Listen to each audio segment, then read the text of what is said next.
From Keene in the Shire, the Liberty Media capital of the world, this is Daryl W. Perry, host of FPP Radio News for Sunday, June 12th, 2017. Silver is trading at $17.11 per ounce. Gold is valued at $1,268 per ounce. Bitcoin is trading at 2 cents, and the average price of Bitcoin is $2,767.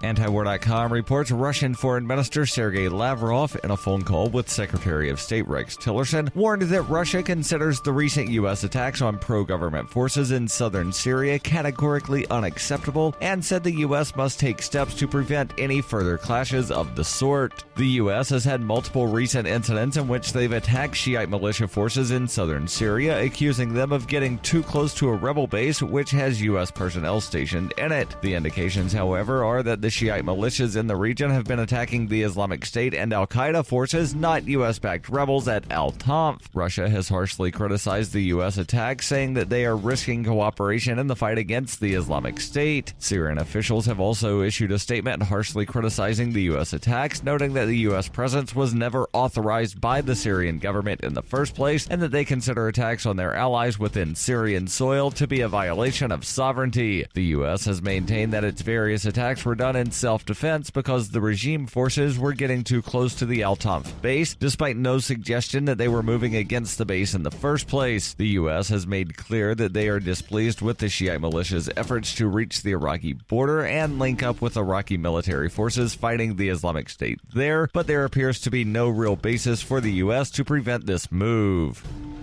For nearly 40 years, Roberts & Roberts Brokerage has been a trusted source for buying and selling precious metals like gold and silver. They also take Bitcoin for precious metal purchases and have permanently removed the minimum purchase amount for all orders paid in the digital currency. Call Roberts & Roberts today for knowledgeable advice on buying and selling precious metals and a forward-thinking approach to new technologies. 800-874-9760 or visit online at rrbi.co.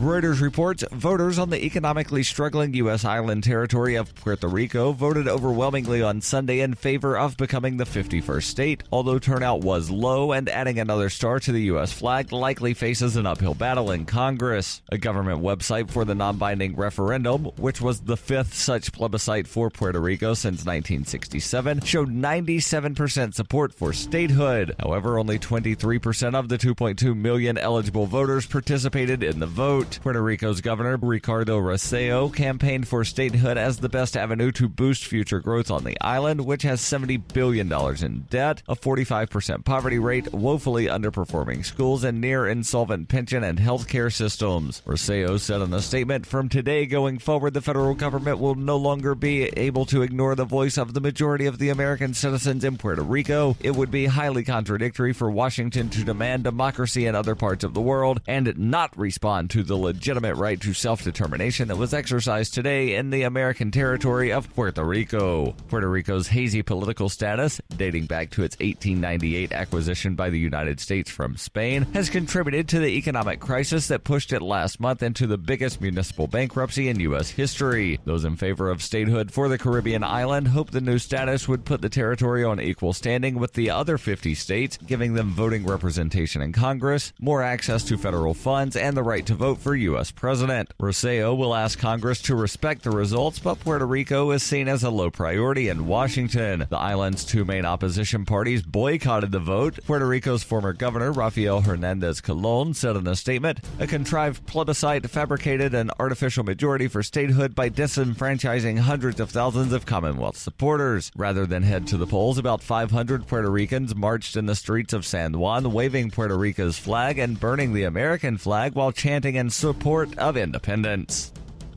Are you an advocate for free market money? Do you promote Bitcoin as an alternative in a fiat-centric world? Then you need Spend-A-Bit in your arsenal, the search engine for things you can buy with Bitcoin. Spend-A-Bit aggregates millions of products from thousands of Bitcoin-enabled merchants. Keep your money in the free economy. Visit spendabit.co today. Bitcoin merchants, ask about our merchant suite to reach even more customers. Spendabit.co. This has been FPP Radio News, online at fppradio.com.